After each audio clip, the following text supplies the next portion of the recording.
people. It's not looking too good, but we're going to bring it back. Why don't we sit down, tell you about our day. Should I tell you about the day first? Yeah. My little conversation with a nice gentleman named Vladimir Putin. But we had a good talk, and I think that progress is being made. 5,000 young soldiers are being killed every single week on average. Can you believe 5,000? And it's actually a number probably worse than that, in addition to other people that are being killed in towns. And we're trying to stop it. It's a bloodbath. It's an absolute bloodbath. I've seen satellite pictures that are so bad, so horrible, and it's to think that in this day and age we're living with this horrible thing that's going on, and we're doing the best we can. This was not our war. This was not me. We're doing something from the last administration. How they allowed that to happen? It wouldn't have happened. It would have never happened. And you know, the Ukraine-Russia wouldn't have happened. But I'll tell you what else wouldn't have had. October 7th would not have happened. This was a terrible thing also. A lot of bad things happened in the last 4 years. But good things are happening now. We had a tremendous visit in the Middle East. We went to Qatar. We saw Saudi Arabia, all the top people in UAE. And we brought back about $5.1 trillion. That's not bad. That's not bad. And it's being credited as one of maybe the most successful visit that anybody's ever made to any place. There's never been anything like this. Hundreds of planes, big wide-body planes ordered. Boeing, getting them from Boeing, but I think an order of 148 planes. It's a lot of 777s. Those are the big ones, or the 787 Dreamliners, and orders of everything. The AI is going wild. I hope it's as good as people say, because otherwise some people are going to be pretty disappointed, but it seems like it is. A lot of smart people are doing it. But massive orders into our country. We did 1.4 trillion in one case. We did 2 trillion in another case. Numbers that nobody's ever really heard of before. And our relationship is fantastic with those 3 beautiful places. I mean, they're incredible. Money is like no place else probably anywhere. Well, we have more money, but we didn't use it right, but that's all right. Now we're starting to. We were losing in trade $5 billion a day, and now because of tariffs and other things, we're making $1 billion a day, and the tariffs haven't even really kicked in. It's a big difference. It was, for the last 4 years, have been a disaster for us with trade and frankly with everything else. So we're here for a different reason tonight. We're going to have to fix this one too. We're fixing everything. We're going around Mr. Fix-It, Mrs. Fix-It. Anybody want to join me? But the Kennedy Center, when I said I'll do this, I hadn't been there. That's the last time I'll take a job without looking at it. And but it's got a tremendous amount. Lindsey Graham and some people put in the budget, either 200 or $250 million.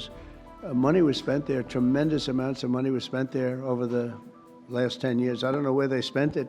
They certainly didn't spend it on wallpaper, carpet, or painting. And they had over $200 million was spent. So I don't know what's going on.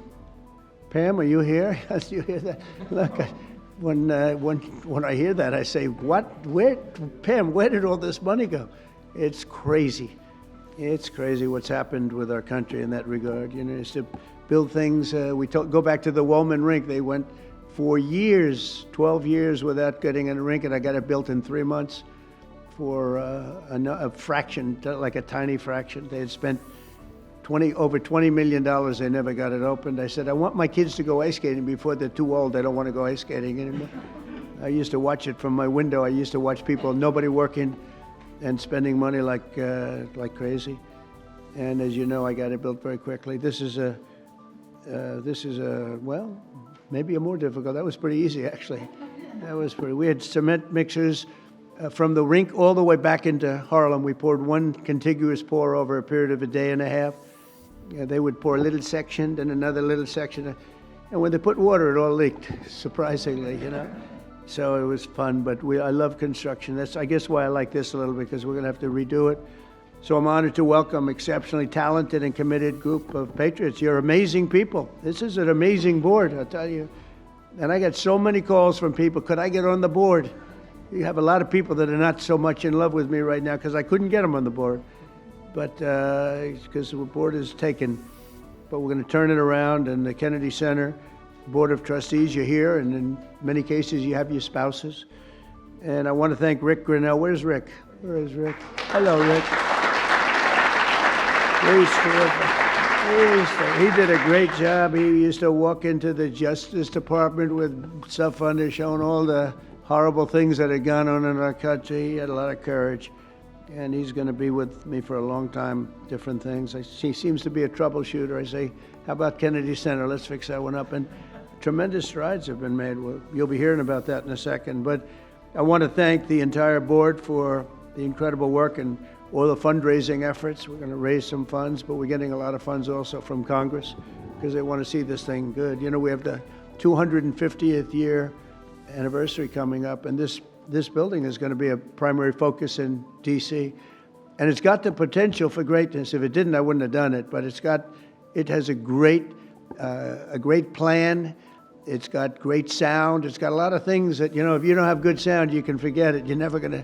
They've been trying to do things over at Lincoln Center. All my life I've been watching. They rip it down, build it up, rip it down.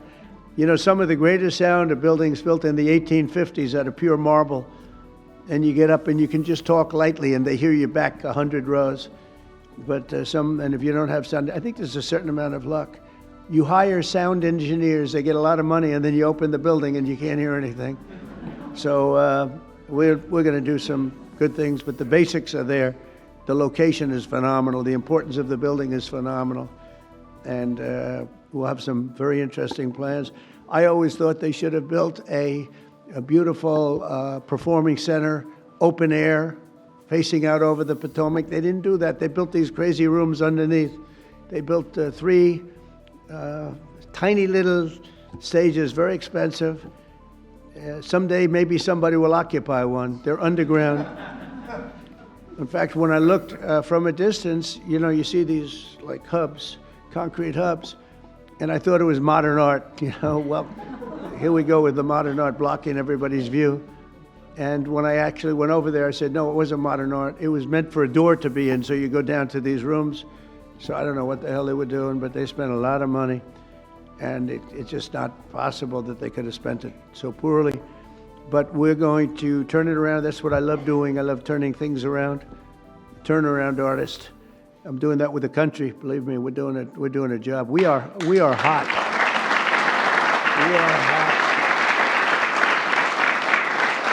The country is hot. We in a short period. Look, we've been there for 100 days plus a few days, and as they said, the king of Saudi Arabia said, your place, your country is a whole different image now. We were a laughing stock, an absolute laughing stock, but we're not a laughing stock any longer. And, you know, I was talking to, as I said, President Putin for 2.5 hours. That was being very seriously listened to. We don't like what's happening. We don't like that we should have ever been involved. Would have never happened.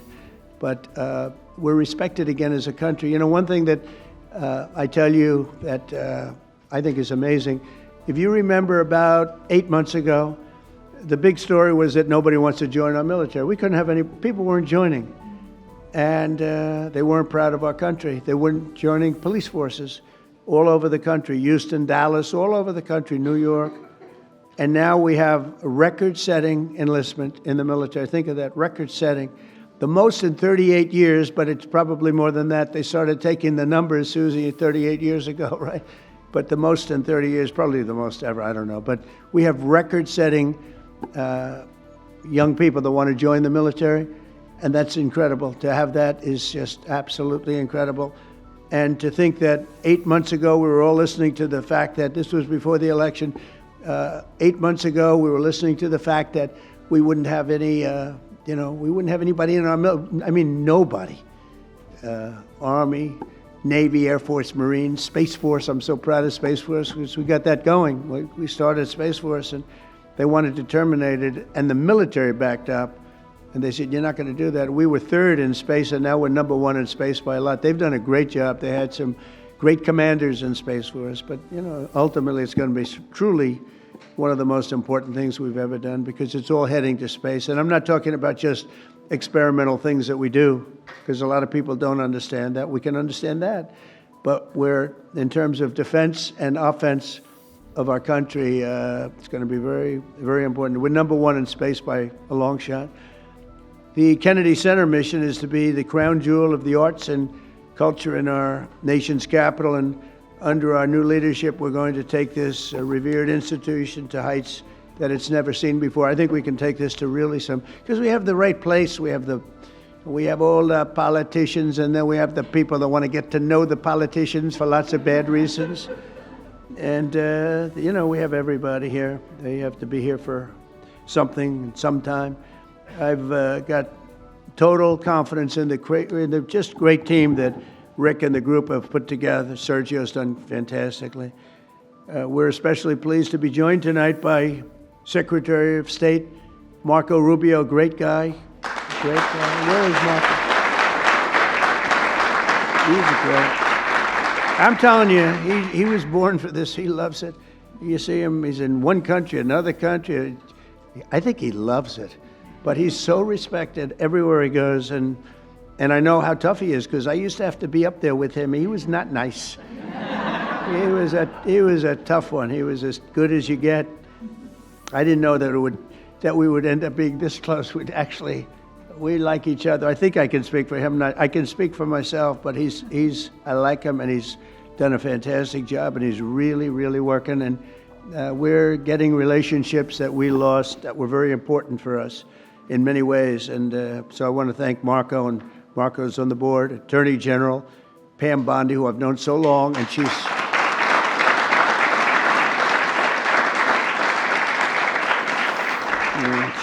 married to the best looking guy in the room, I must admit. But she is the man. She has been amazing. She's so respected, and she's really delving into some tough territory. She sees what's happened and what's going to happen, and she knows before anybody else. She's just a fantastic person. She's got a great staff that's surrounding her, and I think she's just a star. But I've known that for a long time. I'm not surprised at all. So thank you very much, Pam, for the job you do. And by the way, she was the Attorney General of Florida, so she had plenty for a long time and never had a problem. I can't remember a problem. And she kept everybody safe, and they felt very secure. Now she's doing it on an even bigger, who would have thought it would have been a much bigger level, right? But she gets it. Secretary Howard Lutnick is here with his wife, Allison, and he's great. He went with us to that incredible 4-day little journey that we had, and we saw some things that were incredible, but everybody respects him. Did a great job in business. He built a firm twice. His firm was at the top of the World Trade Center when the planes hit, and he was amazing story. He was always Allison. Good job. You got him to take your boy, right? Years ago on that horrible date, when you think of it. So Howard would always be. He was built Cantor Fitzgerald. And he built it in a very top firm. They had the top 3 floors of the World Trade Center, the building, the first building that was hit. And he was always there at 6 in the morning, 5:30 in the morning. A lot of the stock guys, they have to do that. Someday you'll explain to me why. Probably insider trading, Pam. I don't know. It's probably. But whatever the hell reason, he was there always at 5:30 or 6 o'clock. And first time ever, like almost ever, his wife was after him for years to take their son to school. He was a young boy, very young, like early grades, and he would say, no, I can't. This was years after like 2 or 3 years of being harassed by Allison. It was very tough. A great wife, beautiful wife, but she's very, very tough. And finally, he did it. He took his boy, and it was on that day, and he dropped the boy off at 8:30 and started driving down the West Side Highway, and he would have been in that building, and every single person died in your firm. He had lost everybody. And with the exception of a few people in Europe and maybe a couple of other places, small, because they were all very New York-centric. And every single one of them died, including your brother. And what he did was incredible, actually. He rebuilt the firm. And he gave a percentage of it for years to the people, the families of the people that died. And the new firm became more successful than the old firm, using the same name, Cantor Fitzgerald, and he rebuilt it step by step by step. And I mean, that's, to me, that's why I said I have to get this guy if I have a chance, if I ever do. And he was very happy. They were doing great. They were doing record business. But when I said, how about coming over to commerce, a little thing called commerce, and now I don't think you could ever go back into that world because it's so big. He and Scott are in charge of, along with others that are great, but they're in charge of the biggest deal ever made in history. It's the whole tariffs. We've taken in trillions of dollars, trillions. And we've been hurt very badly by other countries that did this to us for 20, 25 years. They were taking advantage of us. We never did anything. But now we're doing it to them and fairly, I'll tell you what, modestly. But we'll be taking, and we are taking in right now, 25% in cars, 25% on steel and aluminum, 25% on other things, and that'll be going up to 50, 75, maybe 100 in some cases. We have to get our pharmaceutical industry back. Once we establish that in another couple of weeks, it'll start roaring back. It's already roaring back because they know we're doing it. And it's really been, you've done a great job. But he said to me the other day, this is so big. These numbers are big. Cantor Fitzgerald doesn't look so big anymore. We see numbers, we talk in the trillions now. Think of it, $5.1 trillion. Nobody talks, but we're talking big numbers, and he's doing a great job. He did a great job before. Chief of Staff, Susie Wells, she's considered the most powerful woman anywhere in the world.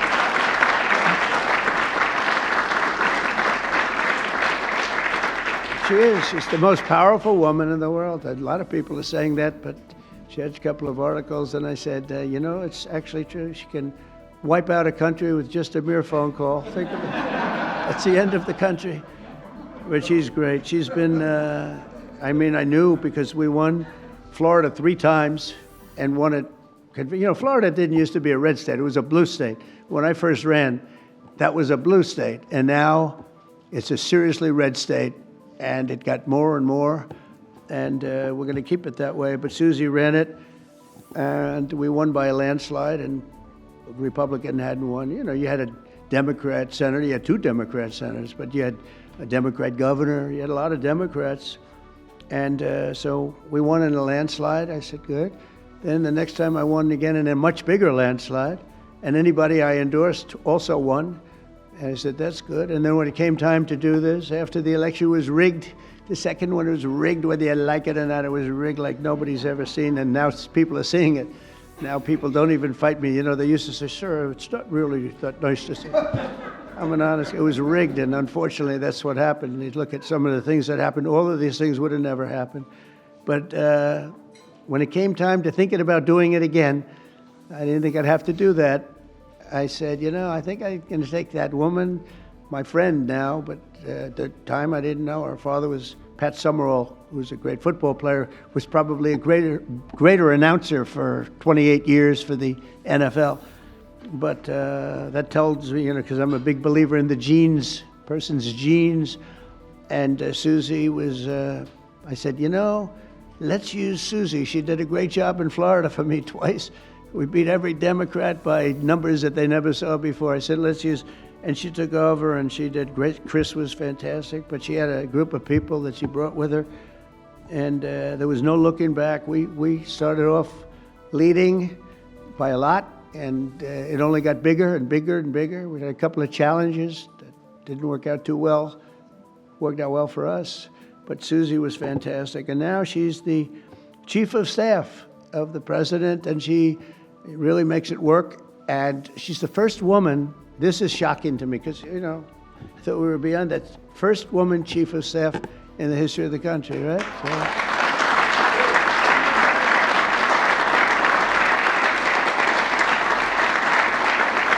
And she's doing a great job. And you know, those men are scared. She sits in the back of the room. She watches them like this. She doesn't want publicity. She doesn't want to be on camera. She doesn't want stories.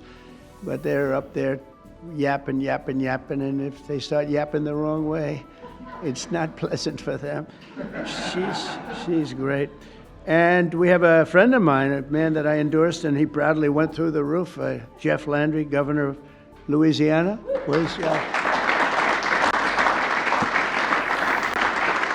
Did my endorsement mean much? When I endorsed you, he became a rocket ship, right? We avoided, say it? Yep, yeah, it was good. We didn't want to go a second round. He went up and won everything, and he's a great governor, great attorney general, great governor.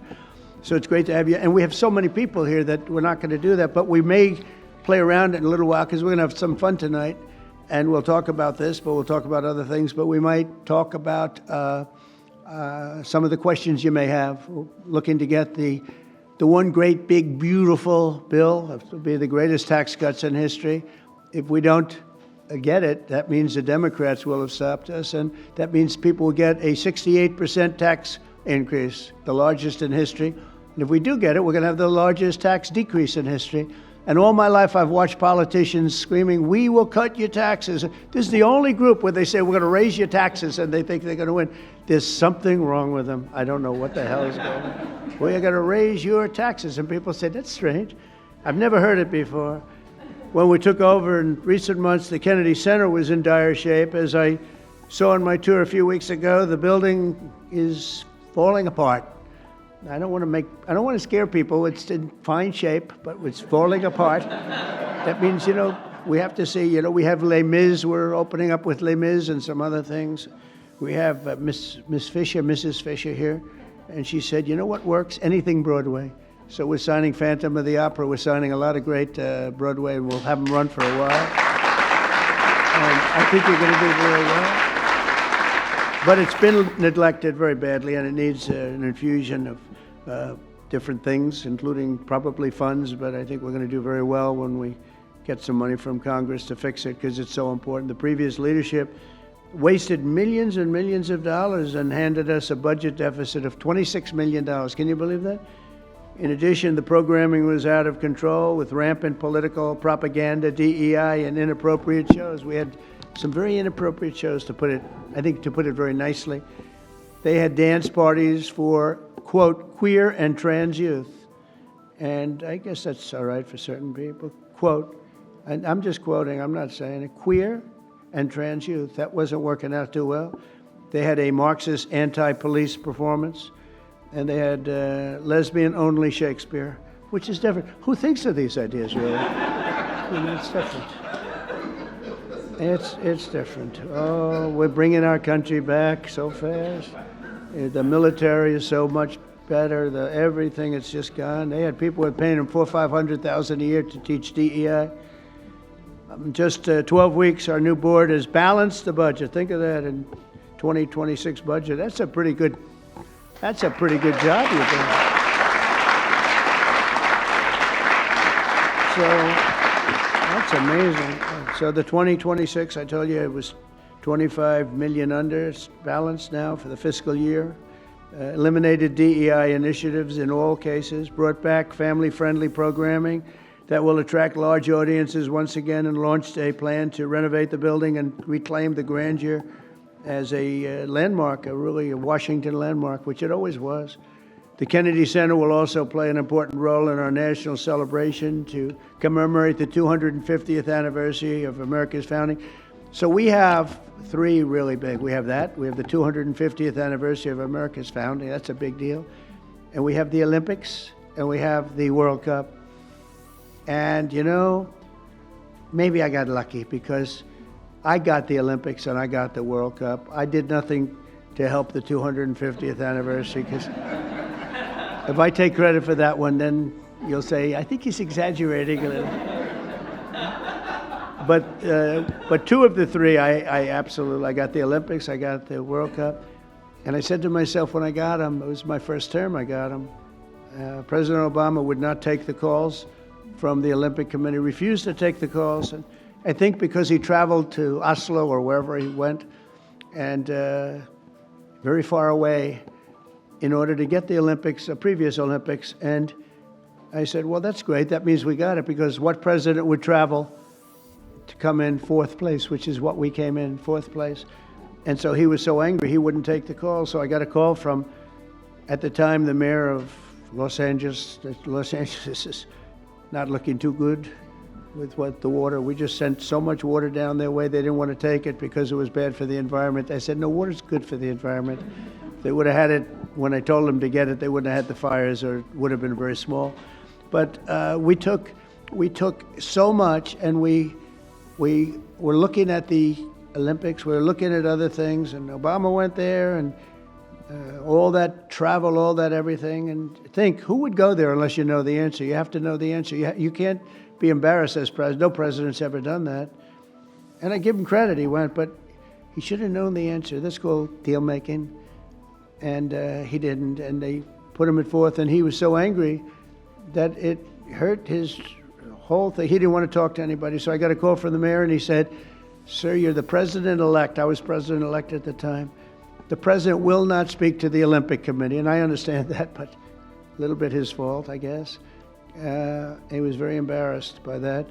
And I said, I'll speak to him. And I spoke to this gentleman who was obviously Scandinavian, seriously Scandinavian, and very nice. I couldn't get him off the phone because he was so starved for love. He just kept, I must have had him for 2 hours. I couldn't. I said, sir, I have to go. I'm president-elect.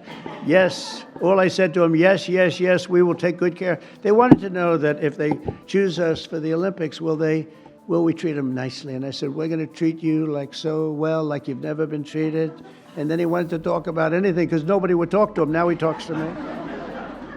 And we got the Olympics, and then we got through Johnny, who's the boss. He's a friend of mine. We got the World Cup. I got them both, and I said, man, I won't be president.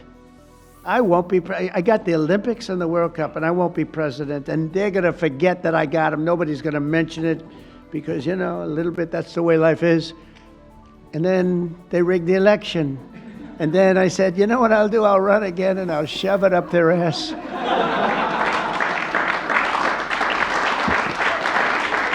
And that's what I did. And all of a sudden, I then realized, I said, you know what? I got the Olympics, I got the World Cup, and I got the 250th. Look at the way this works out. So if they would have left us alone and wouldn't have cheated on the election and wouldn't have rigged it, I would have been retired right now. I would have been happily doing something else. And instead, they have me for 4 more years. Can you believe it? Yeah. So it has it. Yeah, it has it. So instead of putting forward programming that tears our country down and tears our country apart, the Kennedy Center should be the nation's premier venue for lifting up the best of our country and lifting up the American arts, theater, music, and culture. And together, it's really an honor to be with. I mean, I have so many friends on the board. This is a hot board, just like we have a hot country. You know, we have a hot country. Our country was stone cold 8 months ago. It all began on November 5th. Does everybody know that was election day? And from that moment on, and then January 20th came, and what we've done, we have almost no inflation. Our energy prices are way down. Our gasoline costs are way down. Groceries are way down. Eggs. Remember, they hit me with eggs my first week. Sir, the fake news, those people right there, they were saying, sir, eggs have gone through the roof. They were doubling and tripling eggs. I said, I don't know, I've just got here, excuse me.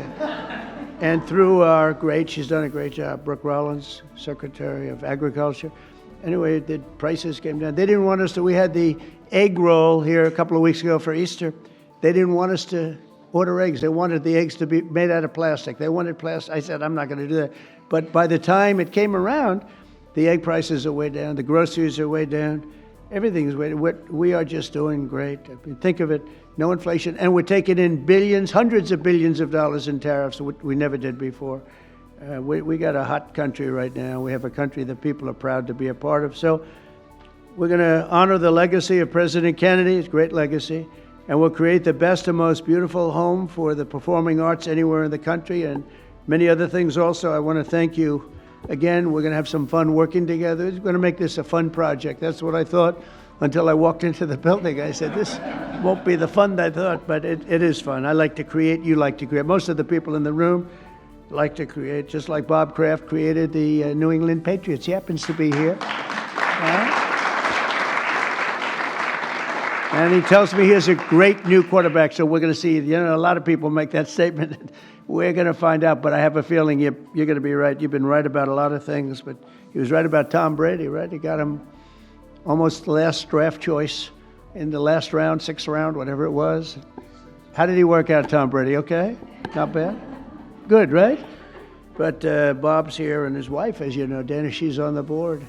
And she's much younger than him, so he wanted to come tonight with her. Isn't it nice? Isn't it nice when you have a husband that will travel with you to the board, and he's a big shot too, and he's a great guy. He's been my friend for a long time. So I'd like to ask, if I might, Secretary Rubio, and followed by, we're going to ask Sergio to say a couple of words, and then Rick Grinnell, and we'll have a little fun tonight. And you know what they can do? If they can, relatively quietly, they can start serving the meal. So by the time we're all finished, we get the hell out of here, we go home, and we have our board all formed, and we can start doing that quietly. And so Marco, please come up and say a few words. Thank you, everybody. Thank you.